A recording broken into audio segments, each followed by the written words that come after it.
kizeo. Kando huyu hapa leo nipo ujauzito. Oh jamaa, wewe ni bingwa wa kuwapa ujauzito wadogo za watu. Mimi nilimpa au tulipeana kiongozi? Hebu rekebisha kauli. Kumbuka natoa ada mwanangu chuo. Kumbuka natoa ada. Chuo madrasa au chuo? Sikia, tufanye kitu kimoja, sawa?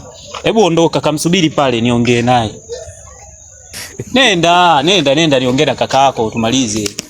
Nasikia. Mimi nitakupa 200, sawa? Nitakupa 200 alafu kila wiki, sawa? Utakuwa unakuja tu kuchukua, sawa? Nitakuwa nakupa 200. Sikia sasa. Wewe kawa utake kunikulia sasa. 200 haitosha kusukuma. Unakumbuka mwanangu wagastaka mwanangu DJ mwanangu 200 haitosha. Chukua 400. Sikia. Sasa ongeza hata 50. Ongeza 50. Huyu kaka yake ana tamaa. Unasikia? Tufanye hivi, mimi nitakutumia kwenye simu, nenda. Basi. Nenda. Babako wewe. Nakupa 400 unaikataa.